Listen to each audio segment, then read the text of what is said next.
Paddy Power stream all UK and Irish racing live on your mobile, tablet or PC. Unlike some other high street bookies, Paddy Power, you beauty! Hello, I'm Maddie Playle, and this week I'm joined by Lee Mottershead, Tom Siegel and Paul Binfield on the Racing Post Monday Postcast. I know Lee and Tom have been about at Sandown this weekend doing all sorts. We're going to look back to that pulsating coral eclipse, but this week we have Saturday's Darley July Cup, and obviously we have the July Festival to get stuck into. Just a note that the coverage this week is on ITV3, not ITV4 on Thursday and Friday.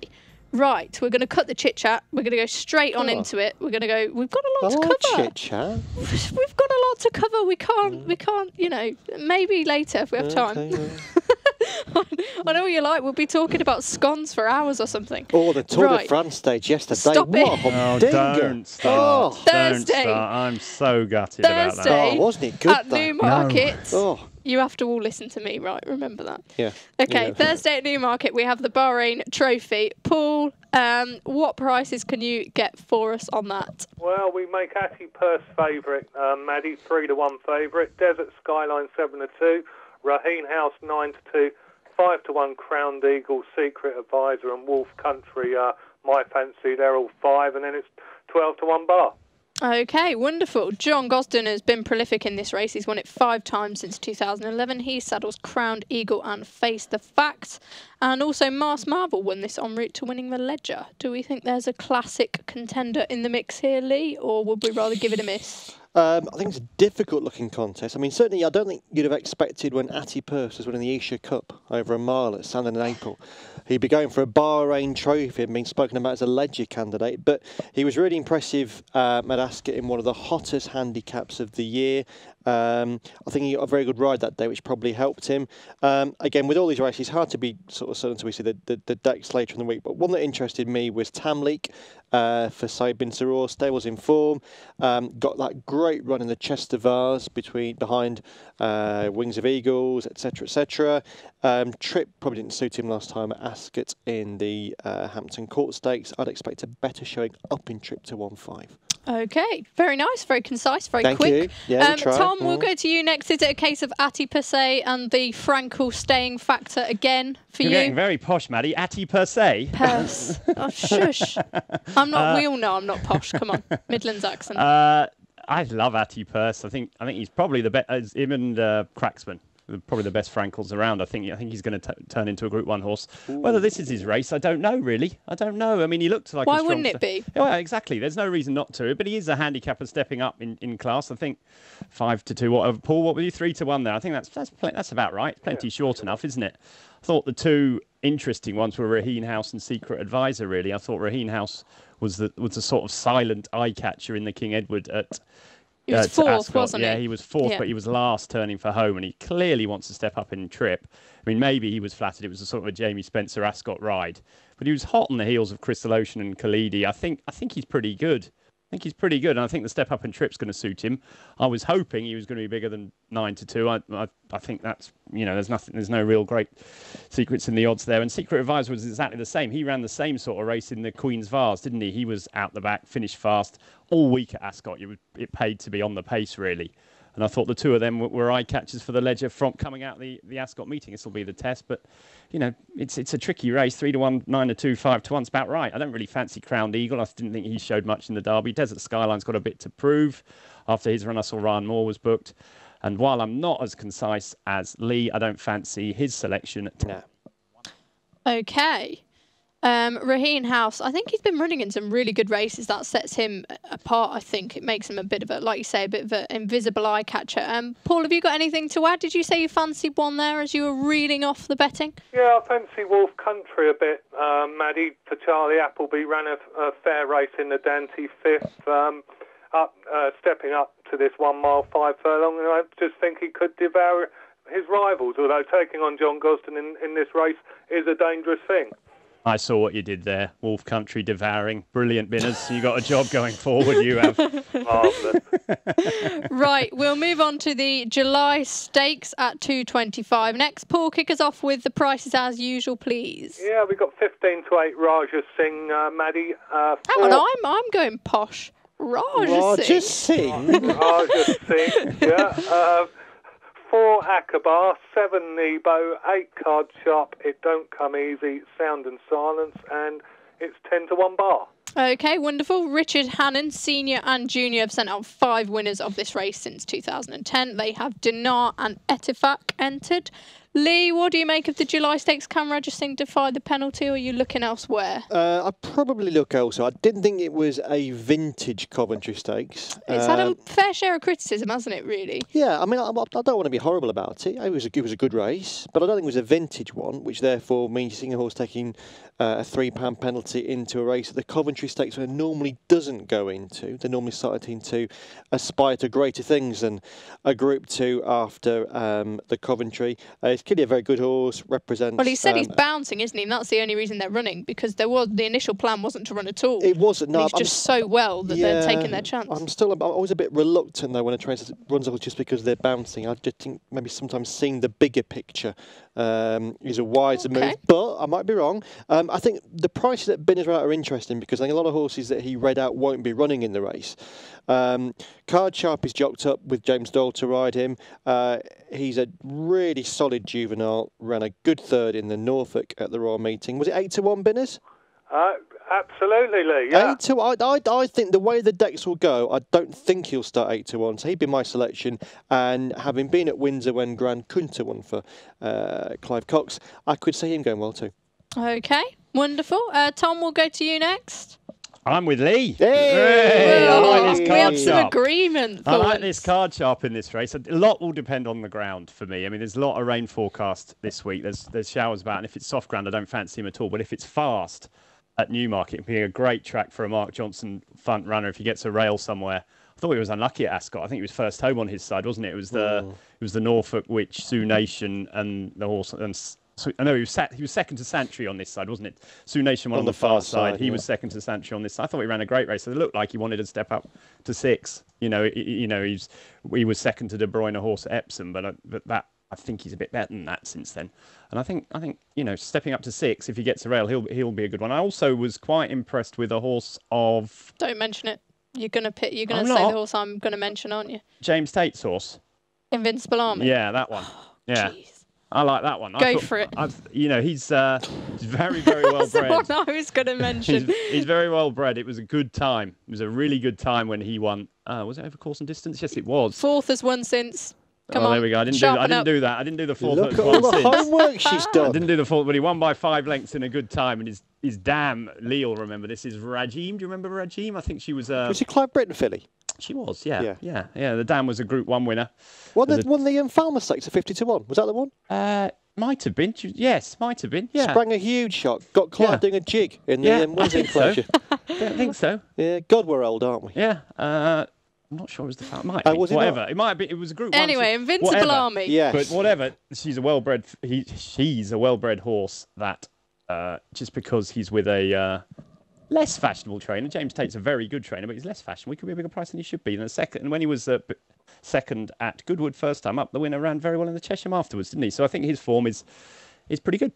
I totally agree, and it's just irritating because people are going to say that I've copied you, when in actual fact you've copied me. I copied you, yeah. Yeah, definitely. That's it. Ben, is anything to add from you? Any eye catchers down the bottom of the market? Not really down the bottom of the market, Maddie, but it don't come easy. He's not owned by Phil Collins. He's owned by Jay Rhodes and Pete Simmons. 5th in the Norfolk, 3rd of 4 in his group, and I thought he might just be suited by this 6 furlongs, upper furlong. Okay. Thank you very much for that. We will move now on to the Princess of Wales Stakes, which obviously in previous years, Big Orange has been prolific in. I think we've got Frontiersman, Poet's Word. Algometer is an interesting one because I didn't realise there was much rain forecast, but he could come into it if it rains. I love that horse. Paul, kick us off with the prices, please. Yeah, you've mentioned most of them there. Frontiersman 6-4, 3-1 Wings of Desire, 7-2 Poet's Word, 8-1 Algometer, and then a couple on 10-1.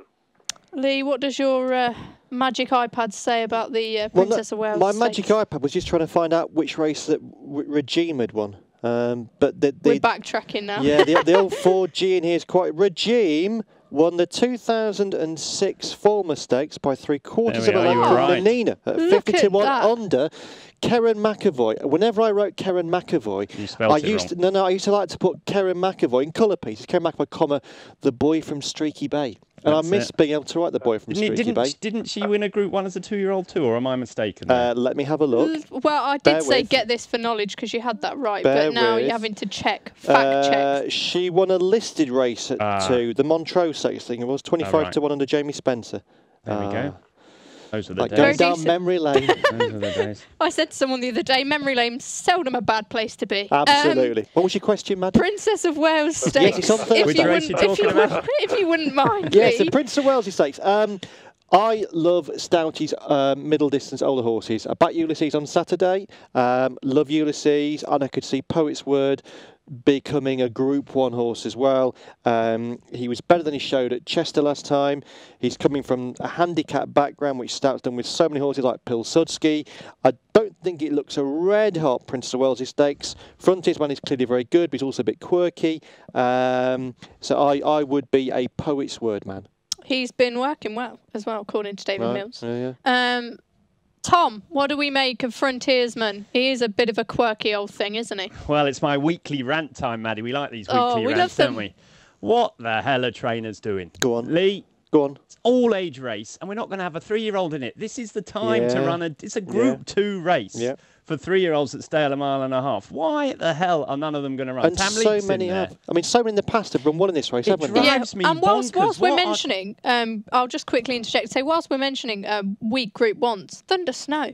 Oh, Oh, that was brilliant bit of placing. It was. Absolute wonderful bit of placing. that And the race Prix-Jean was Prat- so weak. yeah, but it's nearly always a weak Group 1, the Prix-Jean Prat. And Tom, I mean, for example, would a horse like Atty Purse in this race off? Exactly. Yeah.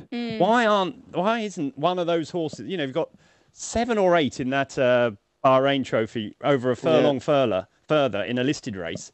You're going to get a stone here. You know, you nearly get a stone, and none of them try. It drives me bonkers. Do you know, if we had more money behind us and I didn't have an allergy, we could be doing this. Hold on a minute. Hold on a minute. It sounds like a plan. I think But we should don't you all think? I mean, start that- syndicate up, you know. It drives me mad because I think, you know, it's just frustrating. It's just frustrating because that's what we like seeing, isn't it? Look, Yeah. to be honest, this race with a couple of good 3-year-olds in it takes on a whole different dimension. It's great for us. We can talk about it. It's great for punters. They can think about it. 3-year-olds versus older horse. Instead, we got the same. It's like the Jeffrey Freer all over again, isn't it? It's the same horses running against each other the whole time. It drives me mad. I cannot see why they can't run 3-year-olds in this race. Perfect opportunity for them. Anyway, Rant back to the real over. thing. Rant Yeah. over. I like Poet's Word.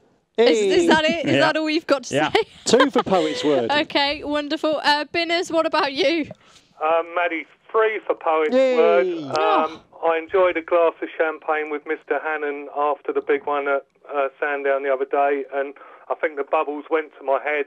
So Michael walked past me on the steps of the weighing room, and I said to him, "Easy game," and he gave me a great big laugh. So I'm going for Poet's Word. He's a big friend of mine now, Sir Michael. That was a good anecdote, that was wasn't a it? brilliant anecdote. Most of my anecdotes are rubbish. That one was That really is good. true. That's the Yeah. first good thing you said all thank you, week. Tom. Really. Yeah, that's true. Right, okay. Have we got any other fancies for Thursday? Lee, you managed to have a look on the old... Mr. Hughes, with whom I do some work with his Racing Post column, has got this horse Yeah. called Goodwood Crusader, who just keeps winning races. Yeah. 5 on the bounce now, goes for 6 on the Finley Marsh in the 100 Grand 3 handicap on Thursday. And I thought he won pretty impressive last time. And the way he's a horse that likes to let a race happen and then pounce late, a big field handicap, I think it's going to be right up his street. Yeah, I know. I've heard a lot about him. He just keeps winning. I Yeah. know they had problems with him, but now he's got his confidence. He's you know, you Yeah. can't stop him.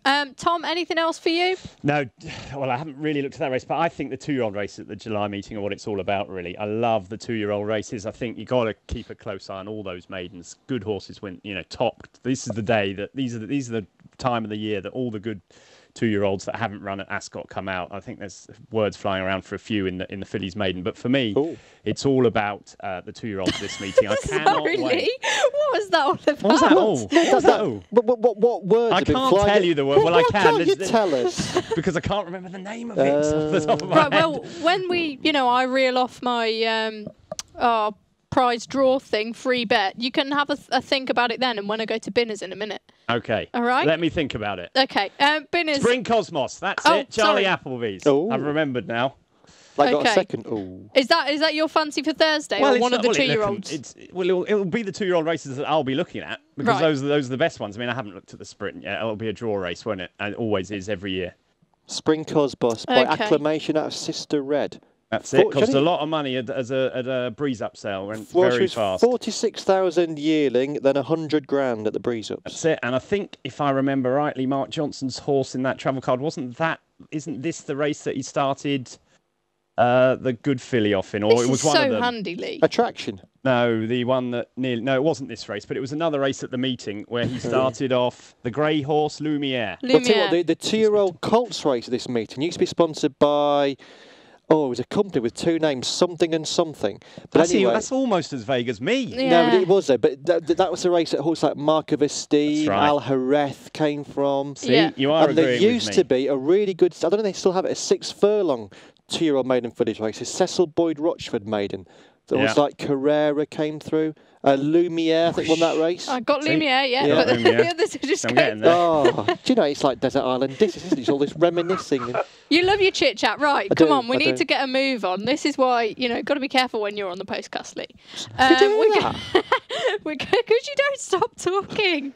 Right. It's how radio and Postcasts work, otherwise you've got big bits of silence in between. Have, but, we have a lot to fit in. Right, before the break, here is your chance to win the aforementioned £25 or €25 free bet from Paddy Power. Simply tweet your answer to the following question using the hashtag Postcast, and we'll announce the winner on Friday's show. The question is, who is favourite for Thursday's Princess of Wales Stakes with Paddy Power? Paddy Power are offering money back as a free bet if the horse you back finishes 2nd, 3rd or 4th to the SP favourite in 2 races today and every day this month. Max £25 per race. T&Cs apply. 18+. BeGambleAware.org. Okay, welcome back to the Monday Postcast. This week I'm joined by Lee Mottershead, Tom Siegel and Paul Binfield, and we've had a look at Thursday at Newmarket. We're now going to look to Friday and the Falmouth Stakes, which sees Wahida reappear. We've also got Sea of Grace, Roly Poly in there. We've only got 2 4-year-olds in Greta G and Opal Tiara. Paul, have you got any betting for us on that? Yeah, 5-2 Roly Poly, 3-1 Sea of Grace, 7-2 Wahida, 6-1 Arabian Hope and Rain Goddess, and it's 9 bar. Okay, fantastic. Kick us off, Lee. Make it sharp, short, quick, I didn't think it was a particularly good farm mistakes, and that being the case, I would give Wahida a chance first time out. Okay. That was short, that was very short. I'm very impressed. Yeah. Right, okay, Tom, what about you? I'd go even further. I think it's a load of old rubbish. I really do. I think it's a rubbish old race. Say that. It is. You can. That's the point. It's a roly-poly. We know she's the favourite, isn't she? She hasn't won a race this season. She's beaten every time she runs. This is a Group 1. Let's not forget. Sea of Grace was thrashed in France by the horse that got lapped in the race at Ascot. We're talking about a bad race. The Coronation. I mean, if Wahida's anything like she showed last year, she should win this by miles because they aren't brilliant. They're not. Do you think she can though? Do you think it's doable first time? Yeah, up? of course. Why not? Why not? They're not great, are they? I mean, if you had Winter in here or Rhododendron, then we'd be talking a different kettle of fish. But this is Aidan's, I don't know, 5th or 6th best filly, isn't it? That was favourite for this race. I actually think Rain Goddess has got a good chance of Roly Poly myself. Sea of Grace, I think she prefers softer ground. Unforgettable filly's getting a bit better. She won in Germany last time, but literally, if Wahida's anything like she was in France last year in the Boussac, I think she should win. They've found a good opportunity, haven't they? Definitely. Like we've been talking about. Paul, anything to add quickly? Do you agree with Tom? Wahida does look a fairly generous price at 7-2, doesn't she? Maddie, Rain Goddess, maybe. I'm not sure if she might go for the Irish Oaks. I don't really know, but Wahida done nothing wrong. 1 2 out of 2 would have been was second favourite for the 1,000 guineas, and she must have an awfully good chance. Okay, well, we're not going to get talking about the Irish Oaks because Tom will have us talking for hours about one particular filly. Right, now on to the Duchess of Cambridge Stakes, a 2-year-old race. This should cheer you up a bit, Tom. Yeah, we like these. Nialetti, who was 2nd to September in the Cheshams in there. So is Clemmy, who won a Group 3 last time. And we've got Out of the Flames, which is a filly I love, who finished 3rd in the Queen Mary. I think that race looks really strong.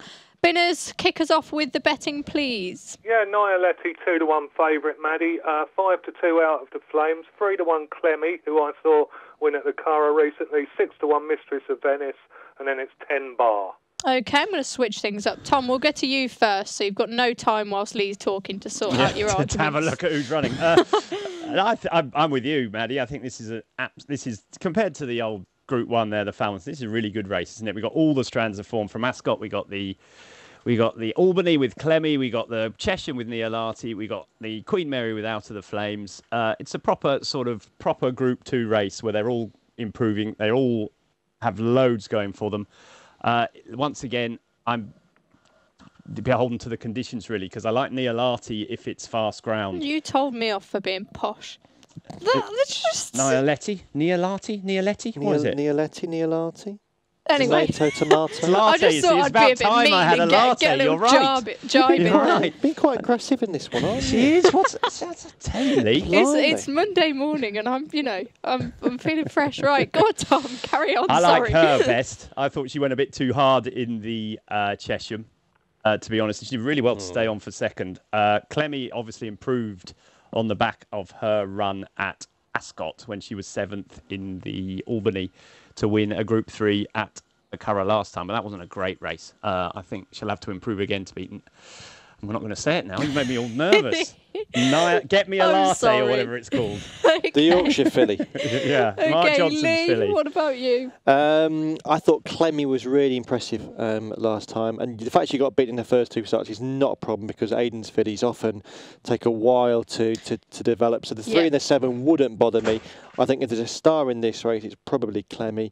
And I would just say, as I get older, I become slightly more relaxed about things and more conservative, while not being conservative. But this fawning over the Duchess of it's a Cherry Hinton. It'll always be the Cherry Hinton to me, as I'm sure it will be to you, Tom. Yeah, well, it's a bit like the Hennessy, isn't it? But we're not going to get. It's always going to be the Hennessy. That's a sponsorship thing. This is just like she's coming to the family. Duchess of Cambridge. We have our own versions of, and we always call it whatever. It's called age, Maddie. When you're our age, me and Lee's age, it's the Cherry Hinton. Cherry Hinton. Right. And the Falmouth is a Charles Stakes. Correct. Okay, there we go.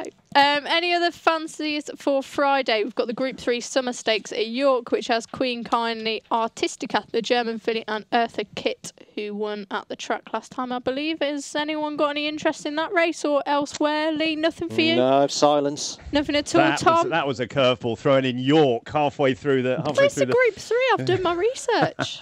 I was interested if he runs in the handicap at Newmarket, a horse called Afark, who was very well backed in the Britannia last time for Charles Hills. He finished 7th in that race, but I think he was the only horse drawn low to switch to the near side. I think if you look at the race again, if Jim Crowley had his time again, he made one of the dumbass movies of all dumb. He really blew it by coming this side because it wasn't his fault at the time. Everyone thought that the near side was where the advantage was, but as we saw, the far side had a massive advantage. But Afart came from one side to the other. He almost won on this side. I think stepping up to 1.25 miles is going to be the making of him. I think he's got a great chance.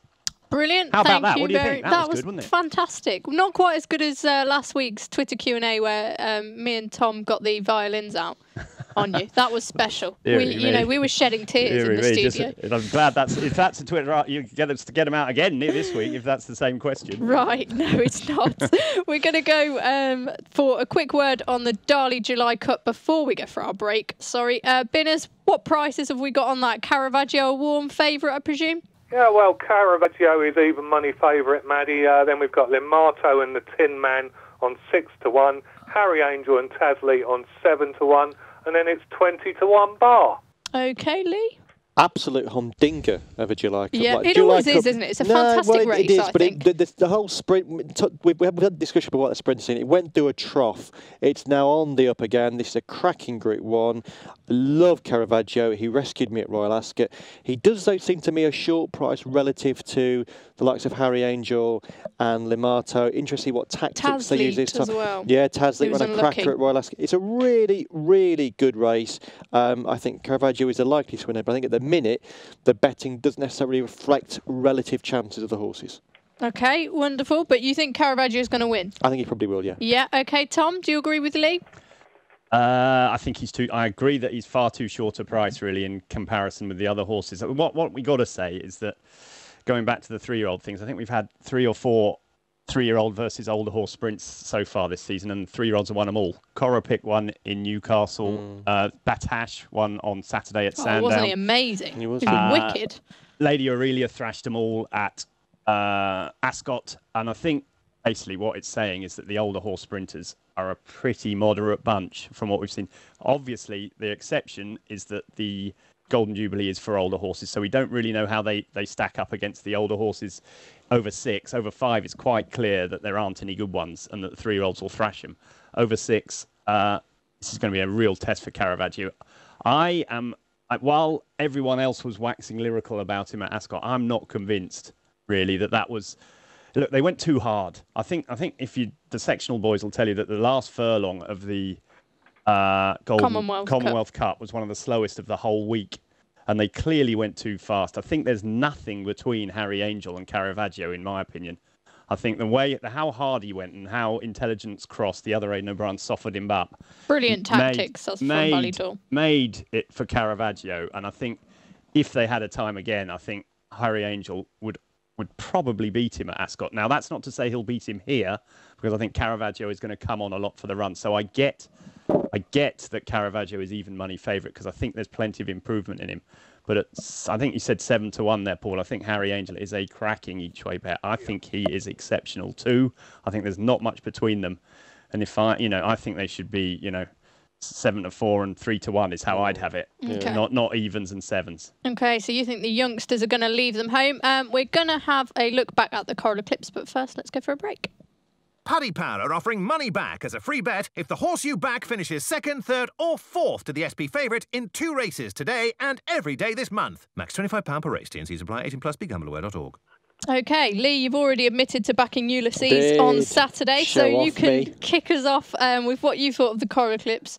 Presumably you absolutely loved it. I did, yeah. I thought it was a really thrilling Coral Eclipse. Great when the Coral Eclipse becomes what it's meant to be, which is a clash of the generations. It was a race in which the 3-year-olds very much came out to the fore.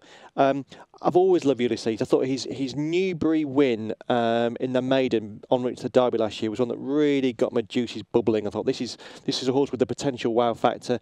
Disappointed in the Derby when he wasn't quite ready for it. Things didn't work out for him. But he's been given a typical stouty, patient preparation. Won the Gordon Stakes, but he resisted to go for the St Ledger.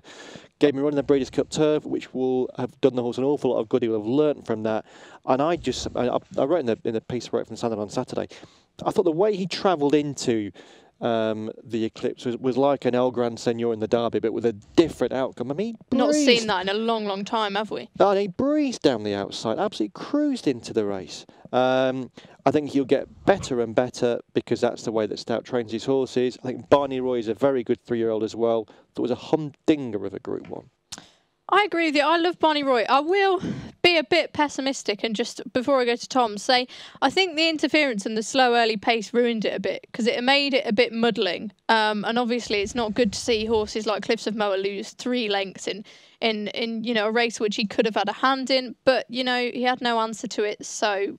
That's right. Fair play. But I think it would have been nice to have a cleaner race. It would have been interesting. And given, in the old Monday column, penned by moi, a few weeks ago, we did talk about pacemakers. It was a bit ironic that Cliffs of Moher was mullered by his own pacemaker. Yeah, exactly. Tom, what did you make of the Eclipse? You were there, weren't you? I was. I was lucky enough or unlucky enough to be brought up about 3 yards from Sandown Park. So I've been to about 27 of these things. I love Sandown. 30. I think it was my 30th Eclipse I've been to. God, blimey. Wow. And I thought it was one of the better ones. Yeah. Definitely one of the best ones. I mean, I was growing up. Positivity, I was growing up watching M Toto, Nashwan, Dancing Brave, Sadler's Wells, all those ones. So it used to be, to me, the best race of the year nearly, that and the King George. The Arc, the all-encompassing Arc has taken over now. And so our British horses tend to be sort of kept out of the firing line at this stage. They don't run in the Eclipse. They don't run in the King George as they used to. See, the Stars did. He went on to win the Arc. Golden Horn won the Eclipse. He went on to win the Arc. So it was really great to see a proper battle of the generations again. I thought it was a great race. I think the result has been analysed a bit topsy-turvy. For me, as Lee pointed out, the way Ulysses travelled, I don't think he's a 1.5 mile horse at all. I would love to see him have a crack at Ribchester over a mile. The way he travels is exceptional. I thought they went no pace, and to still quicken up like he did suggests to me that he's an absolutely very quick horse. He's by Galileo out of an Oaks winner. Imagine if he could win a mile Group 1, what he'd be worth. I think that's where I'd go with him. In Excellent, contrast, isn't he? You just listened. In contrast, I think Barney Roy It's like radio. is absolutely a brilliant horse to me. He just does things differently. He's got an action and a way he carries himself that is totally unique. He gets really He's low. very tough, isn't he? He gets really low. He's got an exaggerated action. It's really hard at Sandown to make up ground when you never get in top gear. I don't think he ever hit top gear until passing the line myself. I think he's an absolutely wonder horse over 1.25 miles, maybe even a further. Juddmonte for him, do you reckon? And I think if you got a flat track at York, I don't think he's had a race run to suit him all season. I think, talking to Lee's favourite topic, pacemakers, if there's one horse in the country that needs a pacemaker, it's Barney Roy. They need to go as fast as they can. They'll never get him off the bridle and to wind him up. And if they wind him up at York from that 3 furlong pot, I think he'll win by 10 lengths, as in the Halling or in those Frankel style. I think he's that good. I think he's an absolute superstar horse, and I don't think Ulysses will ever beat him again. Wow, that was How about that? That was Round of applause for me. yes. Excellent. Right, okay, we haven't got much time left, so very briefly we'll do the Twitter Q&A. Lee, I think you might be pretty keen on answering this question. Marcus Bonser asks, why is there a difference on race results being overruled by the stewards depending on the country you're in? He says he hates it when people say that would have been overruled abroad, but obviously it's left to stand in this country. What do you reckon? Because every country, or most countries, have different rules, and a big target for governing bodies around the world is to try and harmonise those rules on interference. The French tend to be very, very strict, or traditionally have been very strict, in that you go with one bump and monsieur, vous êtes disqualifié.